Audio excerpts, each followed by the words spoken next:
soybean oil, corn oil, and canola oil are derived from genetically modified plants and are therefore Depop oils. The most genetically engineered plant in the world is corn, which has been altered to have 3 transgenic traits: insect resistance, herbicide tolerance, and male sterility. Soybean and canola have been altered to have 2 transgenic traits: herbicide tolerance and altered oil composition. That makes soybean, corn, and canola oils Depop foods. Palm oil is an environmental killer and should not be used for this reason. Palm oil plantations are responsible for much of the world's deforestation and loss of habitat for many endangered species. And cottonseed oil is full of gossypol, an organic compound that sterilizes men and has been used as a male oral contraceptive in China and Brazil with dire and irreversible ill effects on human health. Olive oil and sunflower oil are derived from natural and not from genetically modified plants, and are the only mass-produced oils safe for human consumption. They are also healthy choices for the heart. So use olive oil for salads and sunflower oil for cooking. Grapeseed oil, peanut oil, sesame oil, and coconut oil are also Depop-free oils, but are more expensive specialty products. The total global vegetable oil production in 2016-2017 reached 190 million metric tons, of which palm oil is the highest at 63 million metric tons. Soybean is the second highest at 56 million metric tons. Canola or rapeseed is the third highest at 30 million metric tons, followed by sunflower oil at 17 million tons, palm kernel oil at 7 million tons, peanut oil at 6 million tons, cottonseed oil at 5 million tons, coconut oil at 3 million tons, and olive oil at 3 million tons. Depop vegetable oils, palm, soy, canola, and cotton, therefore dominate the global market, taking up 85% of the total, while Depop-free oils, sunflower, peanut, coconut, and olive, constitute only 15% of the total. Highly processed vegetable oils are hydrogenated oils, and unless consumed in moderation, they are all unhealthy. They cannot constitute more than 1% of a healthy diet. Animal fats are saturated fats and are healthy fats. They help the body absorb important vitamins, including vitamin A, D, and E, but they too must be consumed in moderation. Hydrogenated fats, on the other hand, are unhealthy fats. Hydrogenated oils contain harmful trans fats. That means margarine and shortening is bad, while lard and butter are good. Not only is margarine made from vegetable oils derived from GM plants, but to make margarine, these oils are exposed to heat, chemicals, hydrogenation, bleaches, emulsifiers, and additives. Margarine is therefore a vile depopulation food and should never be consumed. Cheese is an important part of a healthy diet because it is rich in calcium and a great source of protein. But processed cheese is a depopulation food because it is made of saturated vegetable oils, all of which are derived from GM plants, contains sodium phosphate, an emulsifier linked to kidney damage. It is loaded with salt. It is made with milk protein concentrate, a dairy substitute, and colored with yellow 6 and yellow tartazine, food colorings that promote cancer of the adrenal glands and kidneys. Even better, and as a rule of thumb, eat cultured cheese rather than cheese made from pasteurized milk.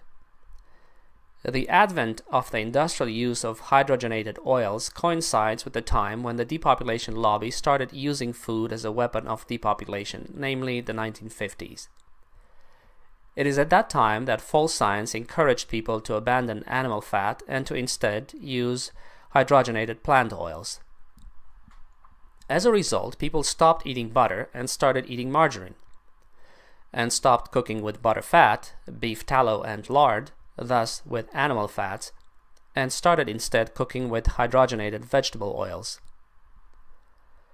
To engineer this dietary transition, scientists in the employ of the depopulation lobby started publishing false research painting the unsaturated fats of margarine and hydrogenated vegetable oils as healthy, and the saturated fats of butter and lard as unhealthy. The reality, however, is that butter and lard have essential fatty acids, whereas hydrogenated oils and margarine have trans fatty acids that are not essential and provide no known benefit to human health.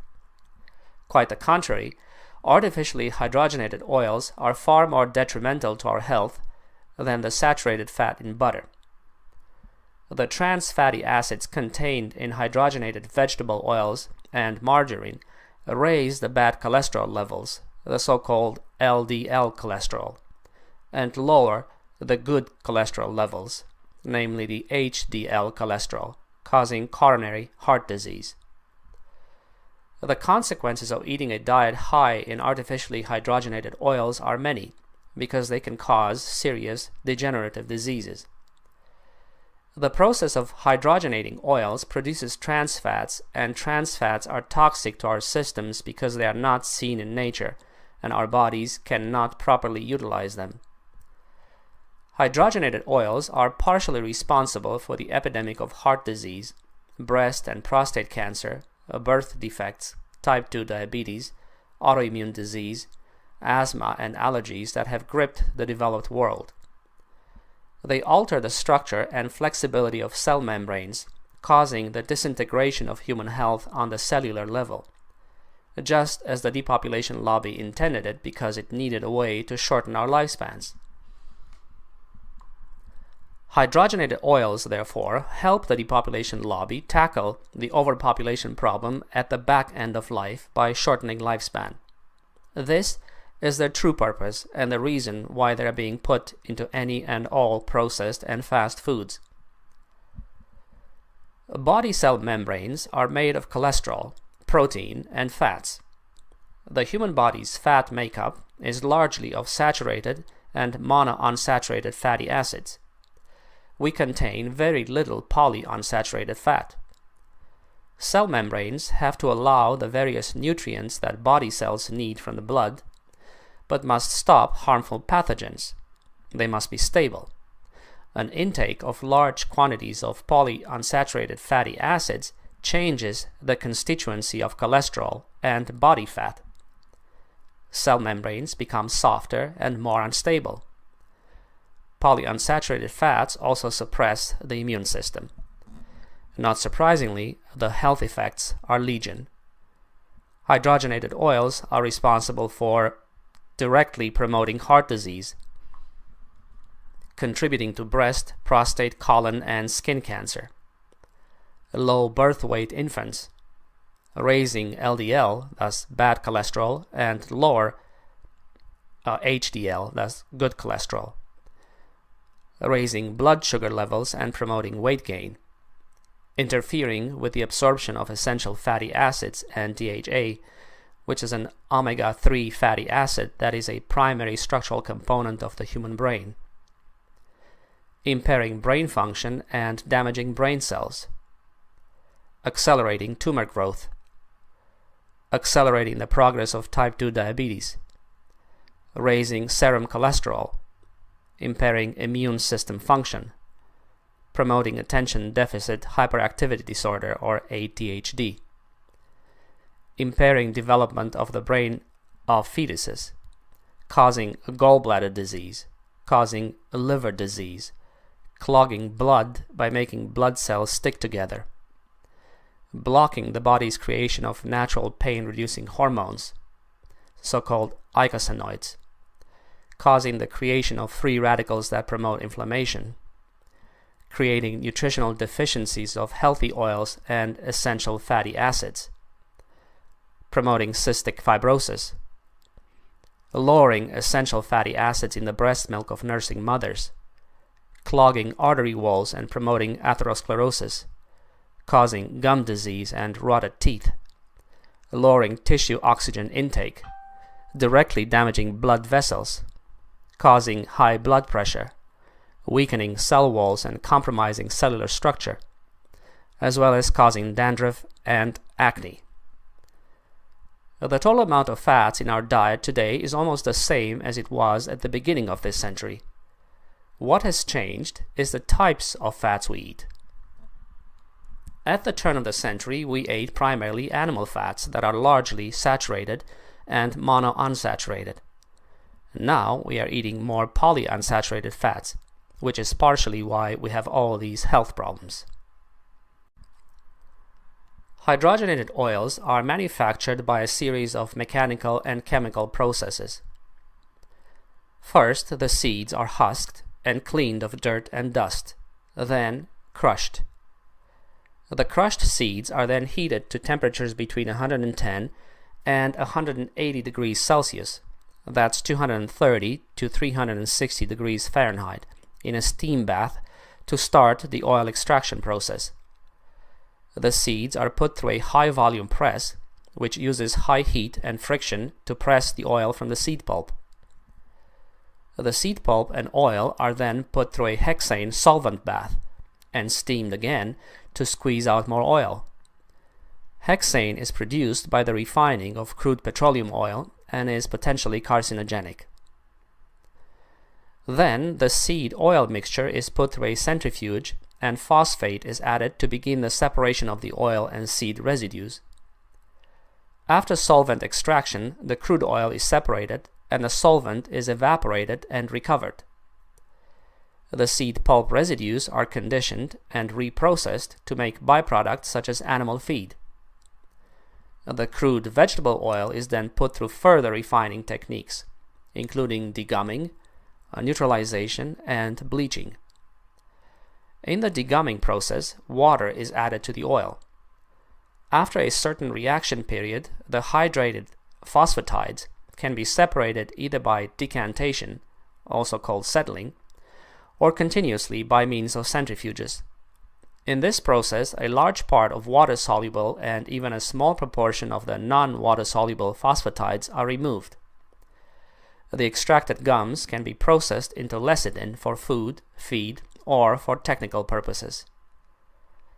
In the neutralization process, any free fatty acids, phospholipids, pigments, and waxes in the extracted oil, which promote fat oxidation and lead to undesirable colors and odors in the final product, are removed by treating the oil with caustic soda, sodium hydroxide, or with soda ash, which is sodium carbonate.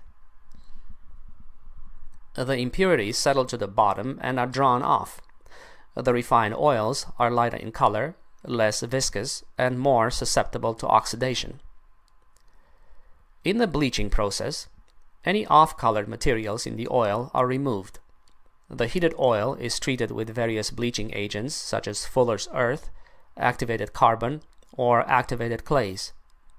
Many impurities, including chlorophyll and carotenoid pigments, are absorbed by this process and removed by filtration. However, bleaching also promotes fat oxidation, since some natural antioxidants and nutrients are removed along with the impurities. Deodorization is the final step in the refining of vegetable oils. Pressurized steam at extremely high temperatures, 500 degrees or more, is used to remove volatile compounds which would cause off odors and tastes in the final product. The oil produced is referred to as refined oil and is ready to be consumed or for the manufacture of other products. A lighter solution of citric acid is often added during this step to inactivate any metals such as iron or copper present in the final product. The process of refining vegetable oils damages the fats and makes the oils very unstable and prone to going rancid quite easily. Rancid oils in any form are particularly bad for your health because they introduce cancer-causing free radicals into the body, without the benefit of including an antioxidant like vitamin E. Fat-soluble vitamin E, which protects the body from the ravages of free radicals, is neutralized or destroyed by high temperature and pressure. Butylated hydroxytoluene and butylated hydroxyanisole, both suspected of causing cancer and brain damage, are often added to these oils to replace vitamin E and other natural preservatives destroyed by heat. Margarine is the most widespread and damaging food product made from hydrogenated oils.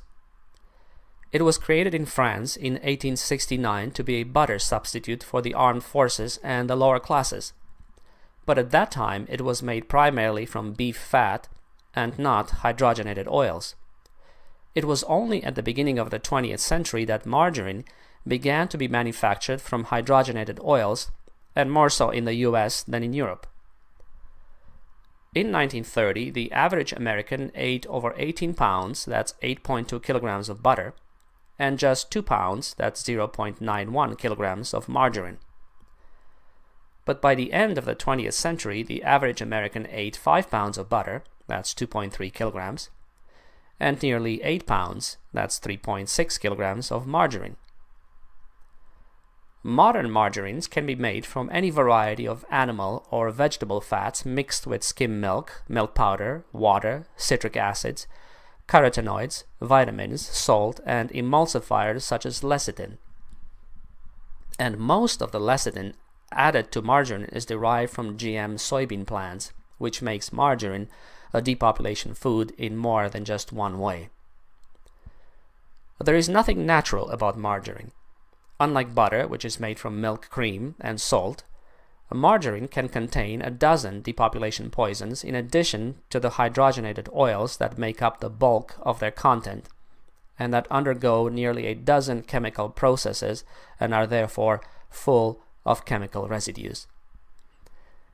It can contain things like potassium chloride, ascorbyl palmitate, butylated hydroxyanisole, phospholipids, tert-butylhydroquinone, mono and diglycerides of fat-forming fatty acids, disodium guanylate, diacetyl tartaric and fatty acid esters of glycerol, propyl, octyl, and dodecyl gallate, or mixtures thereof, tocopherols, propylene glycol mono and diesters, sucrose esters of fatty acids, curcumin, annatto extracts, tartaric acid, trimethylhexanol, apocarotenoic acid methyl or ethyl ester, skim milk powder, xanthophylls, canthaxanthin, and vitamin A and D.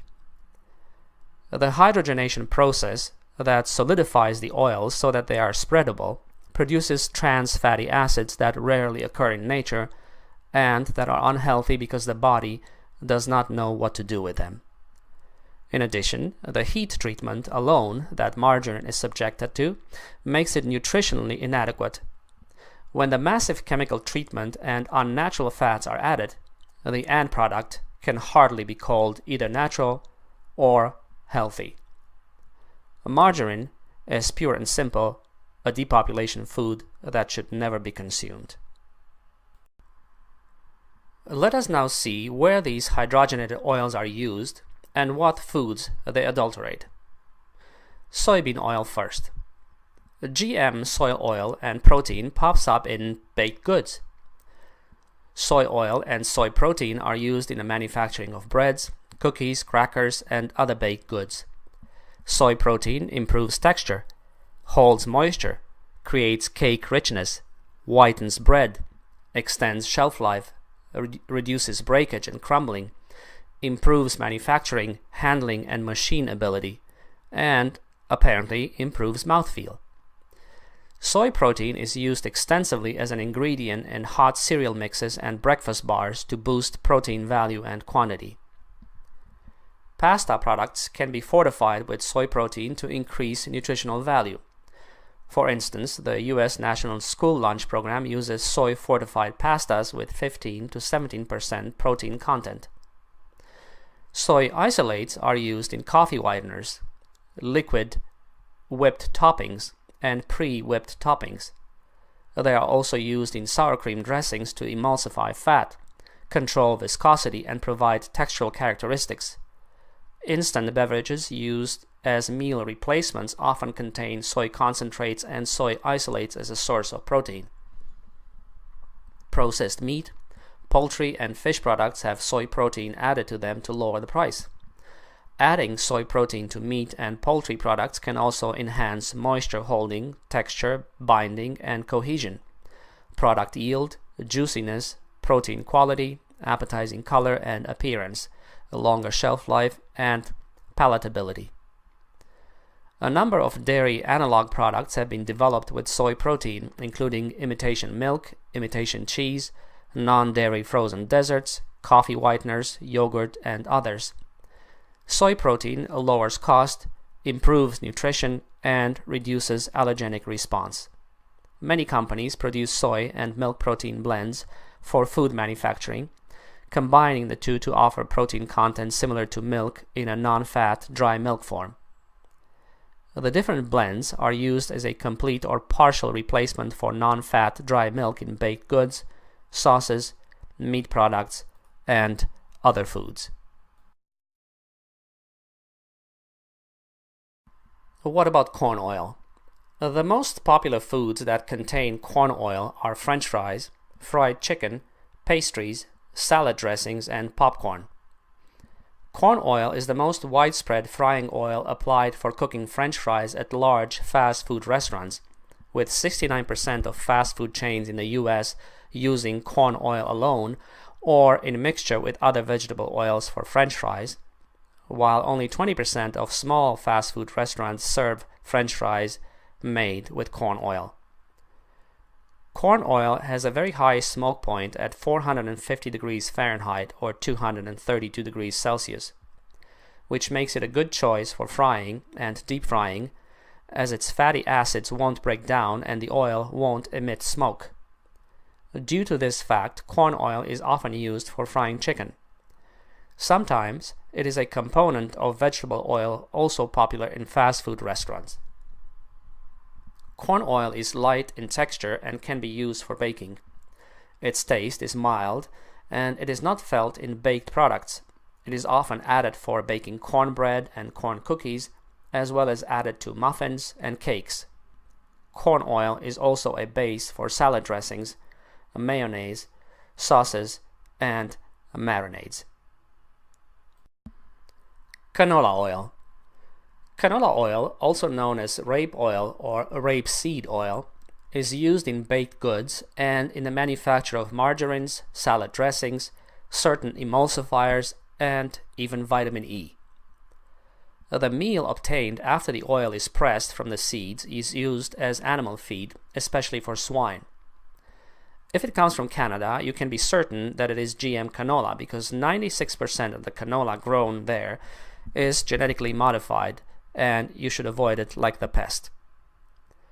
The industry argues that the genetic modification is contained in the protein of the seed, which ends up in the meal and is fed to animals, but not in the oil, and that therefore all canola oil is non-GM. But that is of course complete and utter rubbish. Now, the GM canola plant from which canola oil is made are among the few plants in the world that have been genetically modified to alter more than just one trait.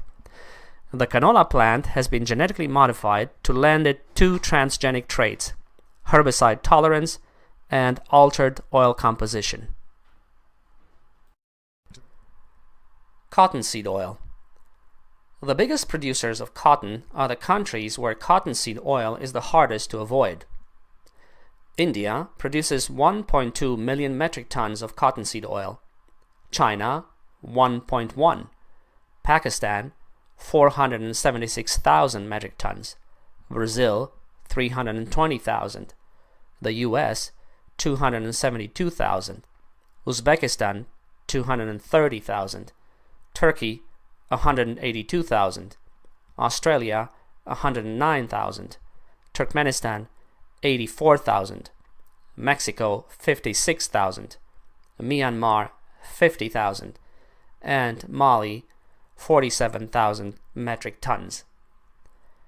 Cottonseed oil is a popular frying oil for the restaurant and snack food manufacturing industries because it is significantly less expensive than olive oil or canola oil and has a high smoke point. It is a favorite for stir-fry and deep-fried foods. The most toxic component of cottonseed is gossypol, which the plant developed to facilitate natural insect resistance. Gossypol, however, is also the most powerful contraceptive found in nature. To make cottonseed oil fit for human consumption, a three-step process of refining, bleaching, and deodorization is necessary to eliminate most of the gossypol. Nevertheless, there is always some left. And knowing how the depopulationists operate, it is certain that they leave just enough gossypol in the cottonseed oil to act as a contraceptive without being detected. The Chinese used gossypol as a contraceptive for males from 1970 to 1986, but abandoned it because it caused hypokalemia, low potassium levels, which leads to fatigue, muscle weakness, and even paralysis. In the mid-1990s, the Brazilian pharmaceutical company Hebron announced plans to market a low-dose gossypol pill called Nofertil, but the pill never came to market. Its release was indefinitely postponed due to unacceptably high rates of permanent sterility of 5 to 25%. The longer the men had taken the drug and the higher their overall dosage, the more likely they were to have lowered fertility or to become completely infertile. In 1998, the World Health Organization's research group on methods for the regulation of male fertility recommended that gossypol research should be abandoned due to its toxicity. Research, however, continues for gossypol as an alternative to vasectomy in Austria, Chile, China, the Dominican Republic, and Nigeria, which means that these countries most likely use gossypol as a covert method of depopulation. Cottonseed oil is found in mayonnaise, salad dressing, pasta sauce, chips, margarine, and baked goods. Depop-free oils. The only mass-produced oils that are depop-free are sunflower, peanut, coconut, and olive oil, at 17, 6, 3, and 3 million metric tons respectively. But since coconut oil is too high in saturated fats, and many people are allergic to peanut oil, the only two oils for universal consumption that are healthy are sunflower oil and olive oil. Sunflower oil is light in color and neutral in flavor, and has one of the highest concentrations of polyunsaturated fat at 69% among cooking oils. It supplies some monounsaturated fats at 20% and is low in saturated fat at 11%, making it an overall heart-healthy option. Sunflower oil is a very good all-purpose oil because it can withstand high cooking temperatures. Extra virgin olive oil and pure olive oil is also an excellent option. Extra virgin olive oil comes from the first pressing of the olives. This results in an oil that has more flavor and a fruity aroma, and is less processed, meaning it is considered unrefined. It is also typically more expensive than other types of olive oil and contains the most antioxidants. The refined versions of olive oil, called pure, are lighter in color and milder in flavor than extra virgin oils and can withstand higher cooking temperatures. Olive oils typically have the highest percentage of monounsaturated fats among cooking oils. Olive oil is also rich in antioxidants called polyphenols, which are beneficial plant compounds that some evidence suggests may improve heart health. So stick to sunflower oil and to olive oil, and everything will be fine.